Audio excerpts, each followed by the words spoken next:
Welcome in, Notre Dame football fans. Mike Singer, Tyler Horka, Jack Soble live on the Blue and Gold YouTube channel. This week's Notre Dame six-pack show. You know the drill. We're taking 6 Notre Dame topics, and we have 6 minutes to discuss each of them. Academy Sports and Outdoors proudly honors our brave military and first responders for everything they do to protect our nation and serve local communities. Their unmatched dedication and countless sacrifices deserve recognition. From October 19th through November 11th, Academy is giving them a salute with 10% off sports and outdoors purchases at local Academy stores and online at academy.com/discount. Exclusions apply. Boys, I've talked to you today. I know that you're doing all right. Well, maybe not in Jack's case. He's on the struggle bus today a little bit, but I trust that you're well. So let's dive into today's show.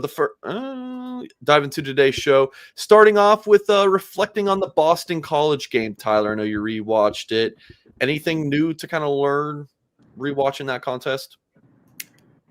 Yeah, it was way more evident watching it back how much Boston College sold out to stop Notre Dame's rushing attack, and that led to the Malachi Fields touchdown. That led to the Will Pauling touchdown. Malachi Fields could have had another touchdown late in that ball game when Notre Dame had pretty much already salted it away. But I think we need to get it through Notre Dame fans' heads that the box was loaded, and BC said, hey, we are going to stop Jeremiah Love and Jarian Price if it's the last thing we do, and see how the game unfolds after that. And lo and behold, the Eagles are in there for a while, sort of in large part because of that. It was funny, too, watching it back. Notre Dame kind of knew that was coming and tried to throw around it on that first possession. Didn't work. CJ Carr was like 1 of 2. Got the pass interference, but wasn't able to pick up a third down. It was just tough sledding for the Notre Dame offense on a day when it averaged 8.3 yards per carry, or the yards per play, excuse me. Like, that is an unbelievable number and should net more than 25 points, but then you have to factor in the kicking game, which was also very much a thing when you watch this game back. And just real quickly on the defense too, like, it was legit. It was able to get in Grayson James' grill, and as good of a player as he is, which Marcus Freeman said after the game, he was affected in that game, and it like wore on him over time. It was attrition. Like, you could see Notre Dame just like, hey, if we keep doing this, we're going to get to Boston College offensively. And that's how they only ended up with 10 points. So in the end, 15-point game. I think Greg McElroy said it best, take it and run, you won the game. And, Notre Dame should look better moving forward. Yeah, I like the point about the stuffing the box. First of all, for anyone who's wondering where I am, this is actually purgatory. I like Tyler's point about Boston College stuffing the box. It's a big reason why offensive coordinator discourse is just the worst, because week 1, everyone wanted Denbrock's head on a spike for not running into a loaded box. Now everyone wants the same thing for running into a loaded box. But you're right that Notre Dame is much better equipped to make teams pay for that than they have been in the past, because Malachi Fields can beat guys deep. Will Pauling can beat guys deep. Jordan Faison, Jaden Greathouse when he comes back. All those guys are capable of winning those one-on-one matchups. And obviously, you'd like Notre Dame to hit more of those. But I'd also add that the Jeremiah Love touchdown run is in part a result of Boston College playing single high safeties. Because the funny thing, when your linebackers are aggressive and you stuff the box like that, if the running back does happen to get past the first wave, and if the offensive line does happen to block it up perfectly, all of a sudden there's no one left to stop him. So that's kind of how those explosive plays are created. You would expect to see something similar against Navy. Correct me if I'm wrong, but I think service academies in general have played super aggressive defensively. So you're gonna need to hit some of those plays. You're gonna need to block some of those up against aggressive linebackers. The way that Notre Dame's kind of struggled in the past, but I do think there was some progress made on that front. A couple other reflections from the BC game. We've talked about Josh Burnham a little bit this week. We talked to him yesterday. Just a phenomenal game he played, and a good reminder that he's a really good player. Notre Dame's defense is better off he's in the lineup. It allows Bryce Young he was kind of relegated to pretty much a situational pass rusher role against Boston College, and if that's his role the rest of the season, that's his role the rest of the season. He's got to improve as a run defender. But Burnham had 3 tackles for loss, 5 quarterback pressures, should have had a sack, but it was taken away by a phantom face mask penalty that he actually told us yesterday that he was told It shouldn't have been a face mask, which of course it should. Of course it shouldn't have. Another guy that I wanted to shout out is Luke Talich, because I saw you tweet the clip today, Tyler. The phenomenal play he made on fourth down. We talk about unselfishness a lot with Notre Dame, and Notre Dame talks about unselfishness a lot with Notre Dame. Freeman shouted out to Darian Price for being arguably the second best back in college football and just not playing as much as he would on literally any other team in the country. But a guy who really embodies that too is Luke Talich, because he is way overqualified to be playing 14, 15, 16 snaps a game in that third safety role. But when he is out there, he just makes plays. He's tied for the team lead in interceptions. And he's a guy who, like, if Adon Schuler moves on to the NFL, you want to have him back as your starting safety. Yeah, it's easy to say he's a magnet for the football, but like he has to be the one controlling that magnetism, and he does. He just finds the football, makes the plays. And I like the fact that you brought up the snap count thing, because to a lesser, or I don't know how to say this, but Kingston Viliamu-Asa last season could have been playing more than he was. He was playing pretty much between like 20 and 25 snaps a game without fail. Yeah. That's what you saw him out there. He's a guy that even as a freshman probably could have been playing 40, 50, and he would have been playing 40, 50 had he went somewhere else. But now you see him in this game, like the penalty, whatever aside, he is shot out of a cannon every single time that he is asked to go get into the backfield. And I'm highly impressed with him. I'm highly impressed with the way Drake Bowen is flying to the football. That's expected of him because he is a guy that's playing all those snaps, but he's like still doing it, and you still have to do it. It's the Luke Talich thing to a heightened degree. It's like when you're out there, you're asked to do this. Can you go do this for me? Talich is doing that. Bowen's doing that right now. KVA. Look across the board. Josh Burnham shows up in this game. It's a lot of really good individual performances, all molding into a really good defense. All right, let's take a quick look at the college football playoff rankings. Of course, Notre Dame at number 10, in case you missed this yesterday. Same spot they are in the AP poll, which, I posted on the board. It's kind of a side note. I don't love how similar the AP and college football playoff rankings are. Like, I would really hate if the CFP committee did let the college football playoff, the AP poll impact their decisions, but regardless. So based on that top 25, Notre Dame would be at the 10. This is a nice path for Notre Dame if the playoff were played today at BYU. Winner plays Indiana and then potentially could play A&M in a rematch. You would love that.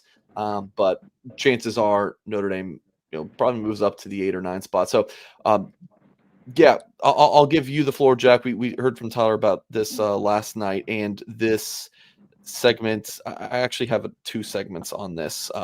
I have it, there we go. Notre Dame ranked number 10, and then we got playoff talk part 2. So I'm giving you guys 10 minutes on this. So go ahead, Jack.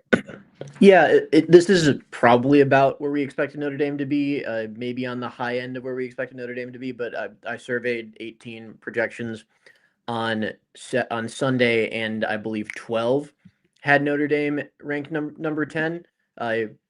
2 or I think 3 had them out of the picture, and then a couple each at number 9 and number 11. So about where most people expected Notre Dame to be. When you listen to the explanation, though, it gets a little interesting because a lot of it is based on the eye test, which is Notre Dame's best case for being up there, that people think they're this good.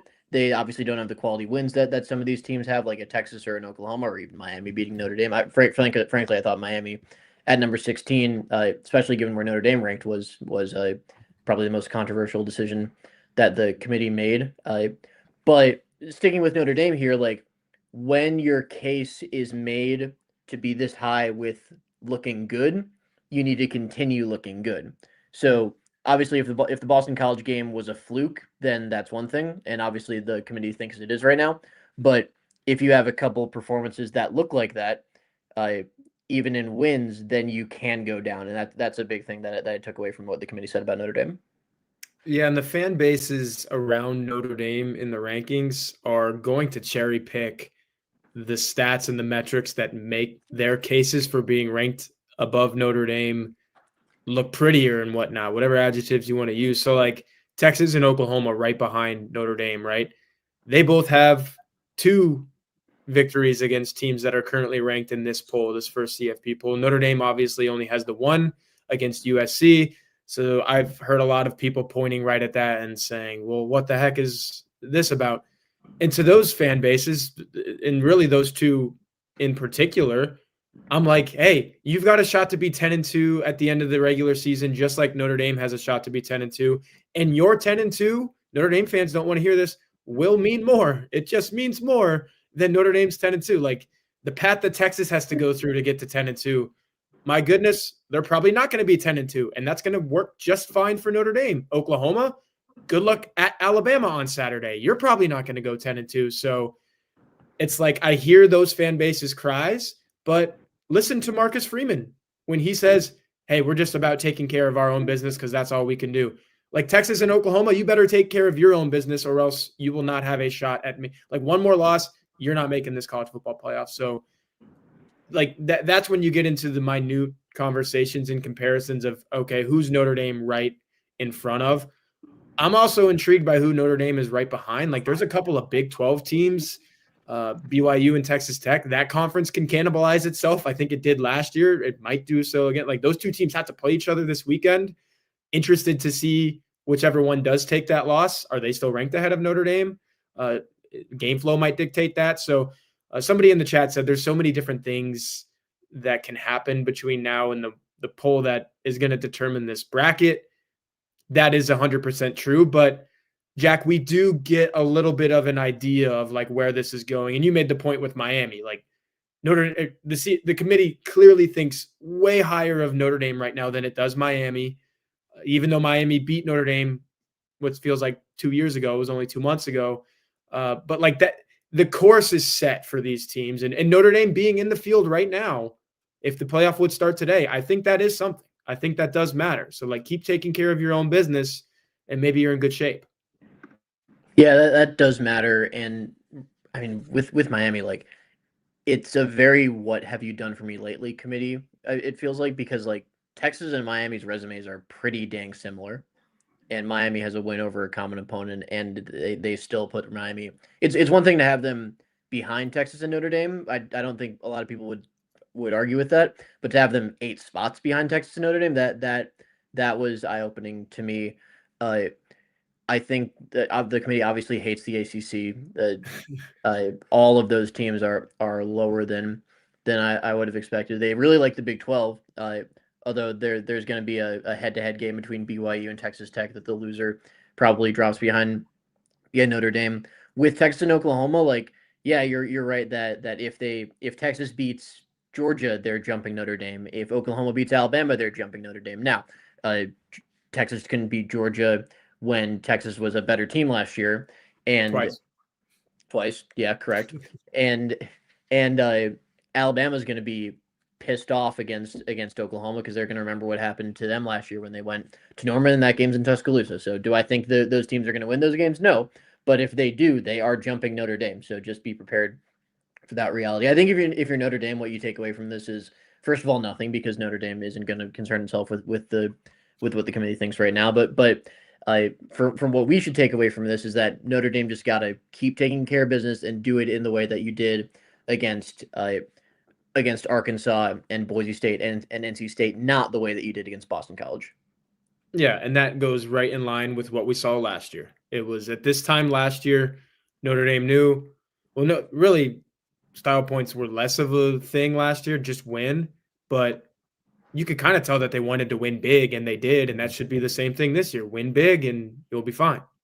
I think the winning big thing, you make a good point. It's more important than it was last year.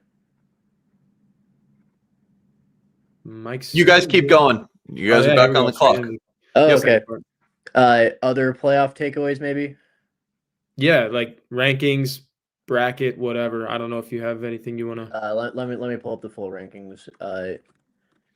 Let's start at the top. Yeah.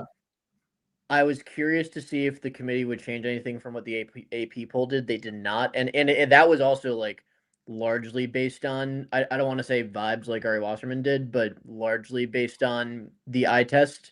And the committee thinks Ohio State is better, which I don't blame them. I think Ohio State's better than Texas A&M and Indiana too. but Ohio State doesn't necessarily have the quality wins that Indiana and Texas A&M do. Yeah, I would probably rank it the exact same way with those undefeated teams at the top.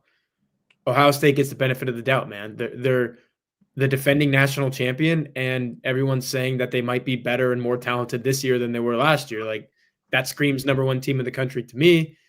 Indiana has earned the benefit of the doubt as well, like in a different way than Ohio State, in that last year was their dream season, right? And this year they look even better. They have a better quarterback. They have a lot of the same guys back from last year. So yeah, they deserve to be in there. The one thing is probably Texas A&M, right? Like they've got some pretty good wins. They got Brian Kelly fired. Like that was no small thing. Yeah. They absolutely whipped the Tigers in Baton Rouge under the lights. That doesn't happen, I guess, unless Brian Kelly is the coach of LSU, then it maybe happens. But like that was an impressive performance to me. And then Jack, people are saying it, that the committee or the ESPN panel kind of alluded to it, and we talked about it last night on this YouTube channel. Where does the Texas A&M win over Notre Dame rank for you in the grand scheme of college football? Like, it is one of the best wins that any team has in college football. And if Notre Dame keeps winning and ends up 10-2, you can make the case that A&M going in to South Bend and winning that game stands up as the best regular season win of 2025. Right now, it's second behind Indiana's win over Oregon, just like objectively speaking, because Oregon is ranked above Notre Dame right now. So right now, A&M's win over Notre Dame is second to Indiana's win over Oregon. But you're right, it's up there.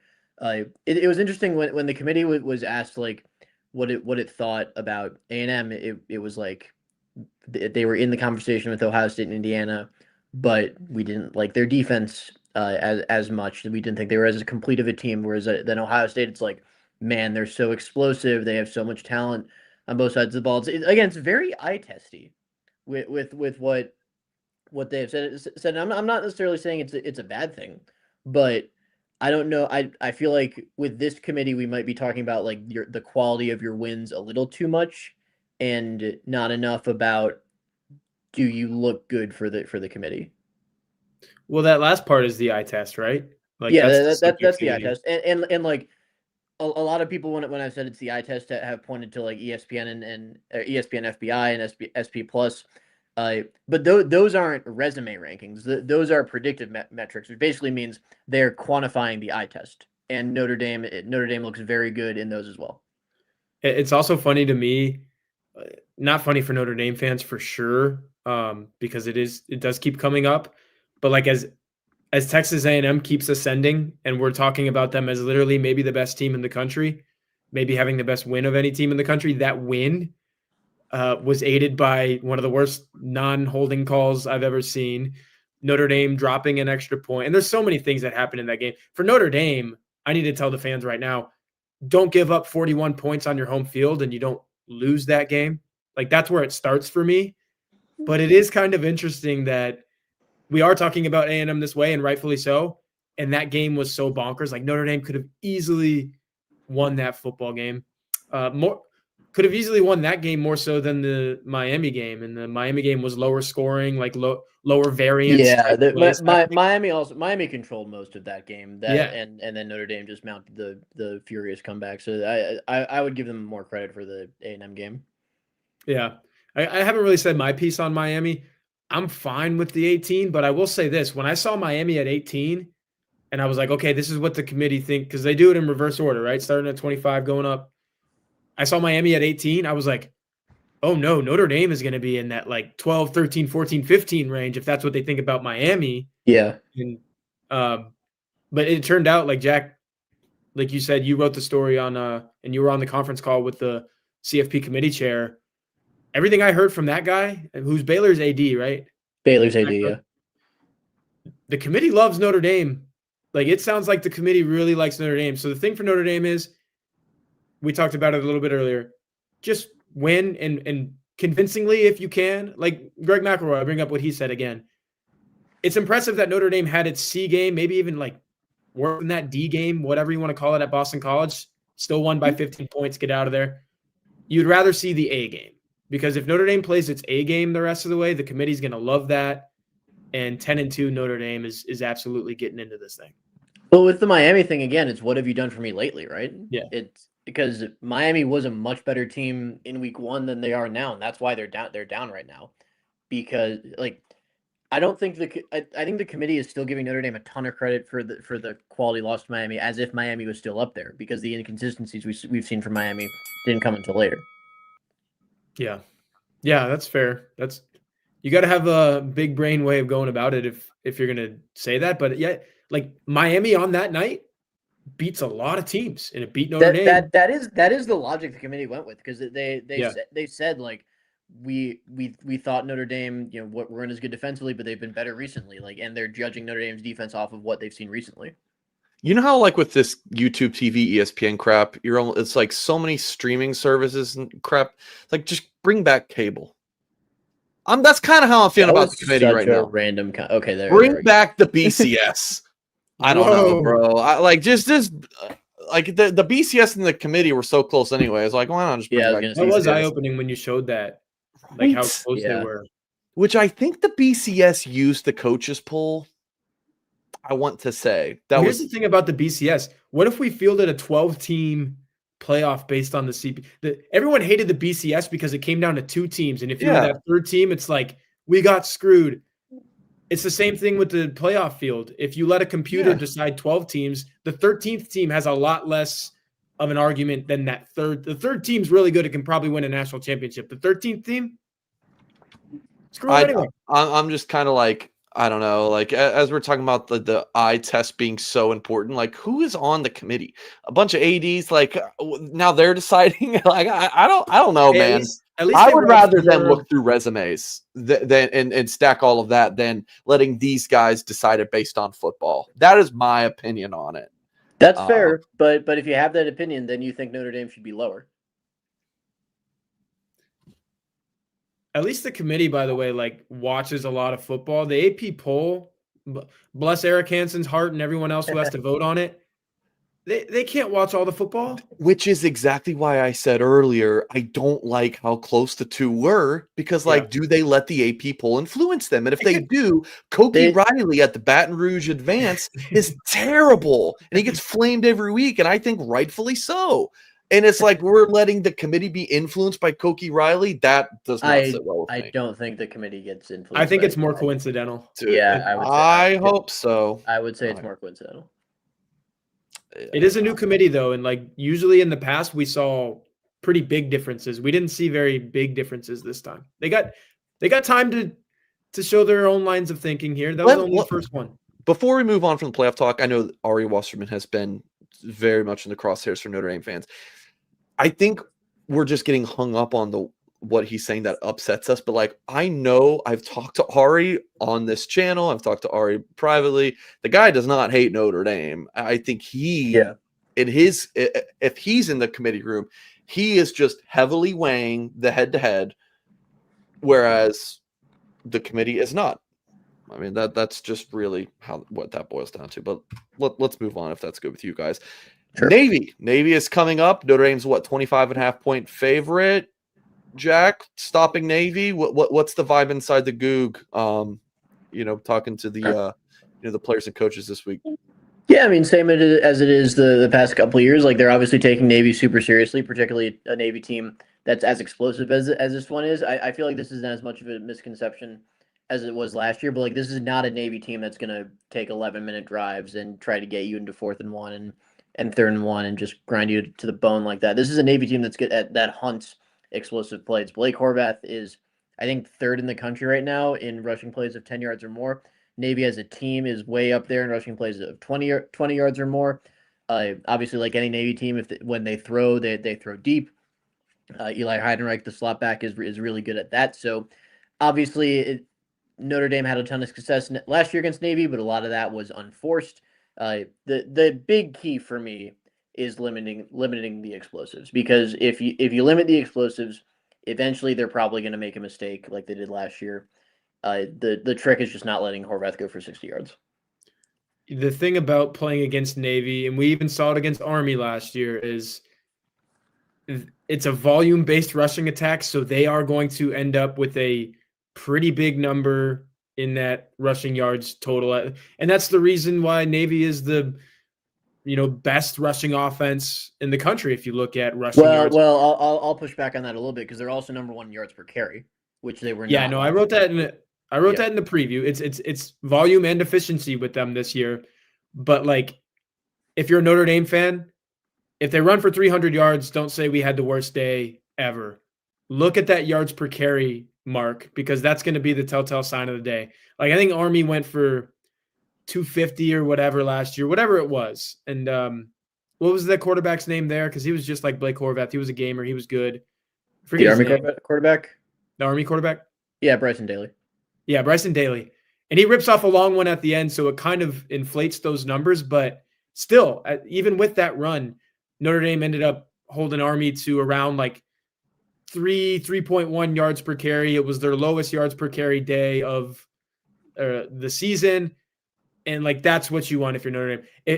If Navy is giving it everything it has and it's only coming away with 3 yards here, 4 yards there, and Notre Dame is getting the 3rd down stops, the 4th down stops, that's what this game always comes down to. I know I'm preaching to the choir. Notre Dame fans have seen this time and again, but it is worth noting that like the playmakers that Navy has, it's going to be a little more difficult to win that way, because I think Eli Raridan was asked about Eli Heidenreich, one of Navy's best players. And it sounds stupid on the surface, but like even Eli Raridan said, yeah, I know that's the other side of the ball, but I know who he is. Like I'm aware of him. There'll be some years where you ask a Notre Dame offensive player about a Navy offensive player, and he'll just be like, who? Like, could you tell me the number? Like, I'm not sure who that is. Eli Raridan knows who Eli Heidenreich is. A lot of Notre Dame players know who he is. Leonard Moore definitely knows who he is, because they're going to do some different things with him and get him some different types of matchups. So just be ready for everything. I think that's another big key for Notre Dame in this game, is just like, yeah, you're going to get bored. Leonard Moore even said it can get a little boring, but that's what they want. They want you to get bored, because once you are, they're going to hit you with the big one. And then all of a sudden, like the offense for Notre Dame is of the utmost importance, because it's got to strike back, and it's got to do it in a different way than Navy does it. So weird game, unique game, but I think Notre Dame is locked into a point of knowing like, hey, this is a different game and we have to attack these guys differently.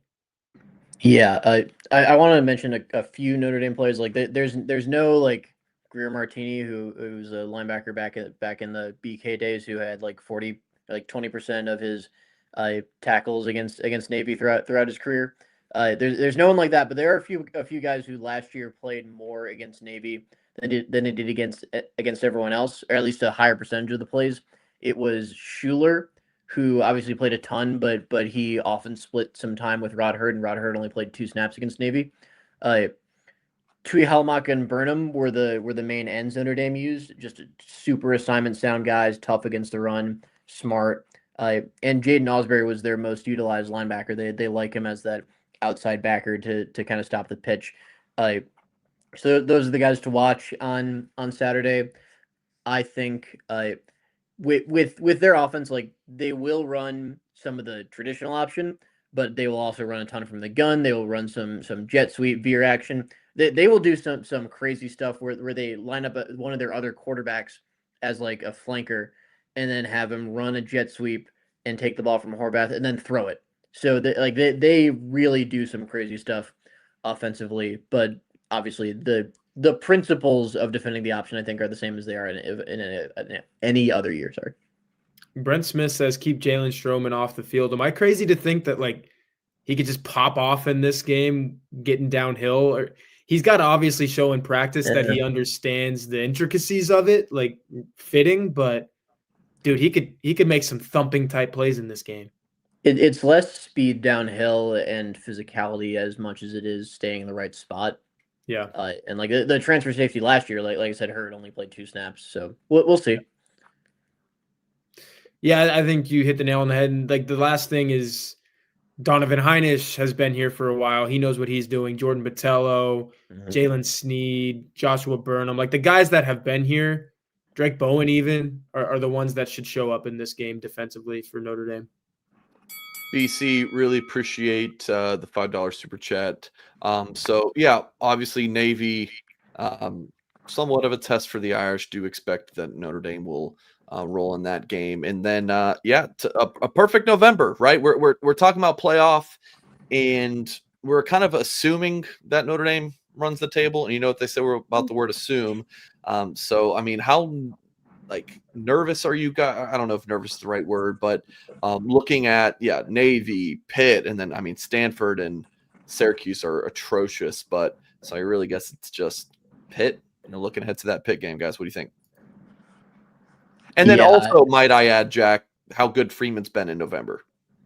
Freeman has been very good in November, and I think this is something that people don't talk about enough that Freeman brings to the table, is that he can fix your issues in season. I might have talked about this on the show last week or a couple weeks ago when we talked about Freeman getting interest with other jobs, but 2 years in a row, offense is a train wreck early, and then it's fixed. Defense is a train wreck early, and it's fixed. And it's hard to overstate just how huge that is when you need to play. When the committee wants to see you playing your best football late, and B, 1 loss in September doesn't kill you. 2 losses in September, Notre Dame is learning right now, don't kill you as long as they're against good teams. So being able to improve within a season, that's just so huge, and it's something that Marcus Freeman has shown that it is one of his strengths, if not his greatest strength as an in-season coach. So as far as will Notre Dame be perfect, I think so. I think Pitt's going to be tough coming off a bye. Navy against the first-time defensive coordinator. We haven't discussed that yet. Chris Ash has never played them before, and that is often a bad result for the defense. But Pitt is definitely the biggest threat right now. Yeah, Mike mentioned, and you did too, Jack, how good Freeman has been. So here's the Freeman rundown in November. First season, 2022, 3-1, 1-1 in ranked games, beat Clemson, big game at home, lost to USC. Trojans had Heisman Trophy winner that year, is what it is. 2023, I wrote that down wrong, but I think it's 2-1 and 1-2 maybe. Were they 1-2 in 2023? That might be right. The Louisville game would have been in October. They would have been in October in Clemson. Yeah. So I think it's 2-1. I think I wrote that down wrong, but the Clemson game in October was bad. That's probably Marcus Freeman's worst November. It was 2-1. They beat Clemson, they lost to Clemson and then beat Wake and Stanford. Okay. Yeah. Yeah, I just wrote it down wrong. No ranked games in that November. Last year, 4-0, 1-0 against ranked teams. That ranked team was Army. So the schedule has set up favorably for Notre Dame in November, but still, you take 8-2, I guess the record, 9-2 in November's, because again, I think I wrote the overall down wrong as well. This November sets up to me for Notre Dame like the previous ones that they've had success in, like last year's, for example, where they're just kind of beating the snot out of teams and they're better. For me, though, if you're looking at it just in the context of the next 4 games, it's get by these 2 and then don't be sleepwalking against Syracuse on senior day, and then just don't flat out not show up at Stanford, and you're going to win that game. So it really looks like Notre Dame can do this thing and be a 10-2 team, because as great as Pitt has been, maybe, which hasn't even been that great, but they're on that little 4-game winning streak, 5-game winning streak, whatever it is. Notre Dame's a far better team. And I do expect Notre Dame to win that game by double digits. And I expect Notre Dame to win the other 3 games in this month by double digits. So perfect November.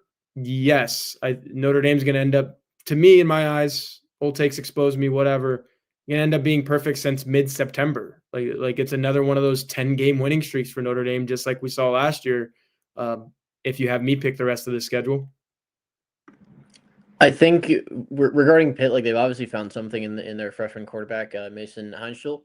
Is that how you pronounce his name? Something like that. But I think it's Heinschel. I wrote it a few times. Heinschel. They've certainly found something in him, and that's another one of those what have you done what have you done for me lately teams that they lost to West Virginia, which they shouldn't have lost to. They lost to Louisville, who's I think only a 1-loss team right now, so that loss doesn't look too bad, but it's the team that's playing its best football right now, and it's going to be extremely motivated when Notre Dame comes to town and off a bye with 2 weeks to prepare. So that game, I think, might be a little trickier than Tyler you seem to think it is. But And that you're not even going on a limb saying that, because Boston College ended up being trickier than any of us thought. So like, you never truly know. That's the other thing. Like again, Notre Dame can win all of its games, but if it looks like it did against Boston College in 2 of them, that could be something that the committee considers. Like again, when your case is based on the eye test, you need to keep looking good. And Notre Dame won't look good if it has a couple more games like the Boston College game again. Now, I don't think it will. I think that probably served as a little bit of wake up call. Like, hey guys, we can't do this again. If you're Marcus Truman and the Irish, obviously, they think they won't miss. However, they think they won't leave 6 points on the board with kicks and another 7 potentially with a fumble inside the 5. So the scoreboard could have looked better if that stuff doesn't happen. The rest of it, I don't think is something that should be a repeat issue. I might be overlooking Navy, but I can do that because I'm a media type. My take on Pitt, we're going to be talking about it next week. I think Notre Dame's schedule was so blah the rest of the way that people are pointing at Pitt saying, oh, yep, there's a game, just because they have to pick one of them. Pitt's offensive line stinks. Pitt's defense stinks. Notre Dame's a way better team than Pitt. And just show it and you'll be fine. I don't think Heinz Field is going to have a ton of crazy atmosphere either for Notre Dame to overcome.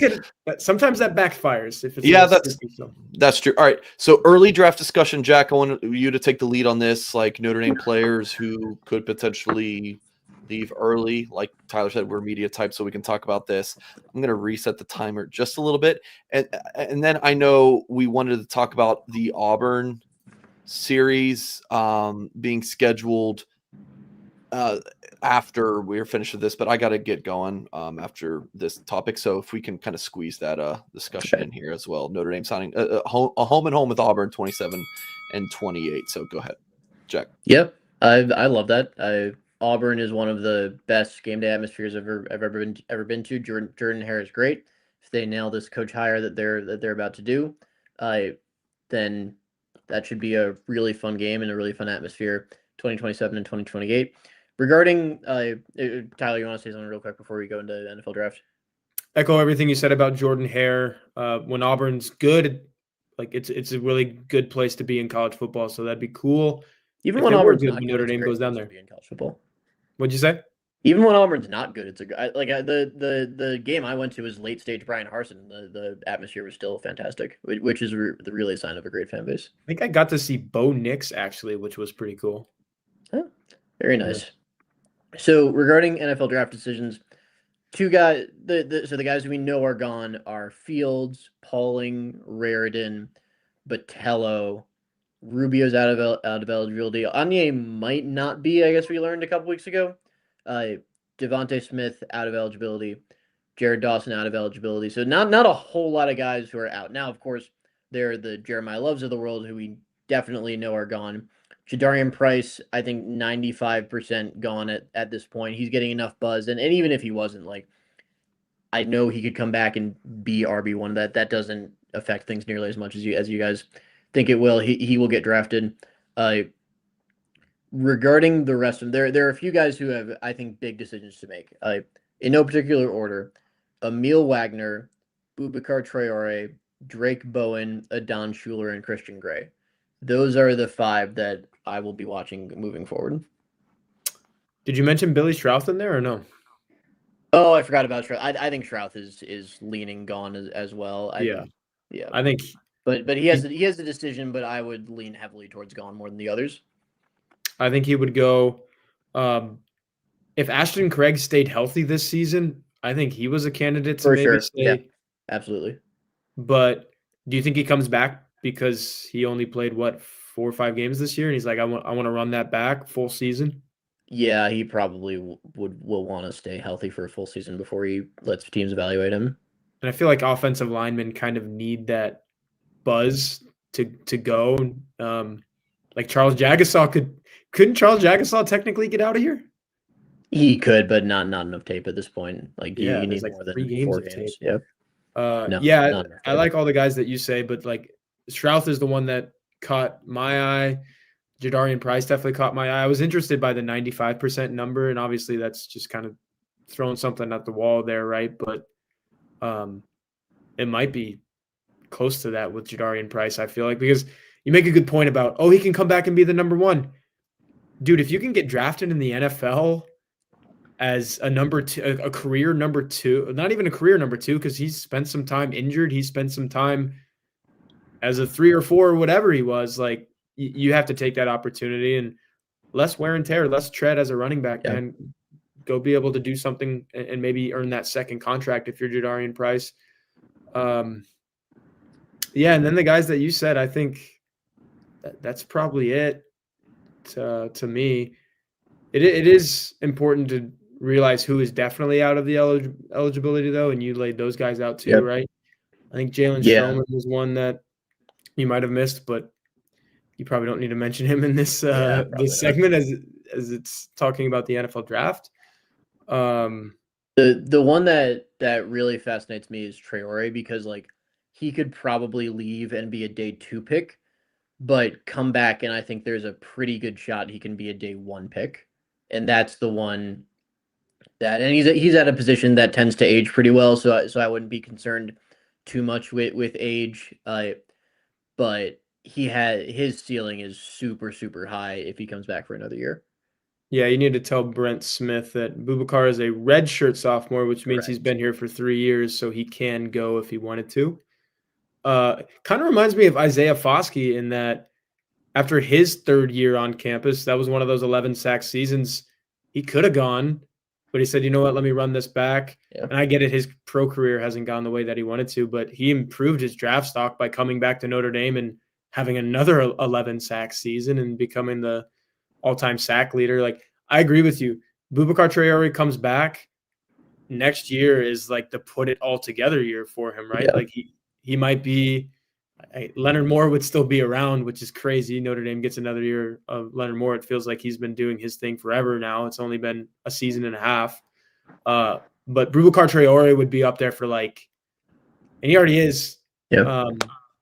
Just like best defensive front 7 player that Notre Dame has, and the guy that you circle like every time he's going to do something. So I think he comes back and becomes that guy. We'll see. Yeah. I also think like his tape probably isn't as good at this point as the 6.5 sack number would indicate. He's had some good sack luck this season, which probably not to the same extent that Foskey had sack luck in his career, but Boubacar's had a little bit. And I think like, come back, be like the truly dominant, double teamed every play, but still winning guy that I think everyone in the building thinks he can be. That's a guy who could really benefit from next year. The others, like the other 4 I mentioned, probably not first round ceiling guys, but are like mid round guys who could probably raise their stock to day 2 by coming back, I guess.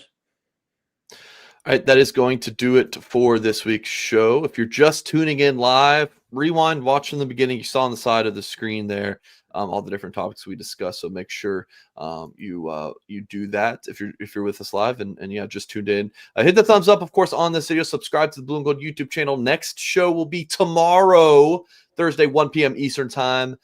I will be going solo, talking some Notre Dame recruiting, taking questions. So I tweeted out, hey, ask me your Notre Dame recruiting questions. So follow me on Twitter at Mike T. Singer and ask me your questions. Just tag me and I'll get to those tomorrow, 1 p.m. Eastern time. So that's Jack Soble and Tyler Horka. Again, I'm Mike Singer. Thank you guys for tuning in. And as always, we will catch you next time.